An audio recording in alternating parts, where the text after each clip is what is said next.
সন্ধ্যে স্ন্যাক্সে দেখো আছে কত কিছু। আর কি জানো তো বন্ধুরা, এই ফুচকাটা না আমি আসার পর এই প্রথম খেলাম। ফুচকার মতো জিনিস মানে হয়তো অনেক সুযোগ হয়েছে, কিন্তু খাওয়া হয়ে ওঠেনি। ফুচকার দোকানের সামনে দিয়ে ঘুরে চলে এসেছি, তবু ইচ্ছা করেনি কেন জানি না। সব কিছুই খাওয়া হয়েছে, ফুচকাটা আজকে ফার্স্ট টাইম ট্রাই করলাম। হয়তো আমাদের ওয়েস্ট বেঙ্গলের মতো টেস্টটা একরকম নয়, তবে যথেষ্ট ভালো।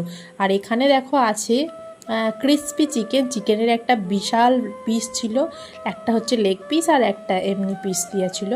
আর সাথে দিয়েছিল হচ্ছে টমেটোর যে চাটনি বলবো না, সস, আর গ্রিন চিলি, ঝাল ঝাল একদম ওই গ্রিন চাটনিটার। এদিকে দেখো আছে চিকেন পকোড়া, যেটা সিম্পল নর্মাল চিকেন পকোড়া। আর এখানে প্রচুর পরিমাণে স্যালাড আছে, স্যালাডের মধ্যে সব কিছু ছিল। আর আমাদের সন্ধেটা তো জাস্ট জমে গেল। দারুণ খেতে ছিল, কি বলবো তোমাদের। তোমরাও আমার মতো কি এরকম, যাদের সন্ধে হলেই কিছু না কিছু খেতে ইচ্ছে করে? আমি তো আলু সিদ্ধ ভাত দিয়ে সারা দিন খেয়ে চালিয়ে দিতে পারবো, কিন্তু এই সন্ধ্যের টাইমে এরকম টাইপের কিছু না খেলে, চটপটা মুখরোচক ফাস্ট ফুড আমার ভালোই লাগে না। জাস্ট দারুণ, এত সুন্দর খেতে, কি বলবো। আর সাথে একটা ঠান্ডা জল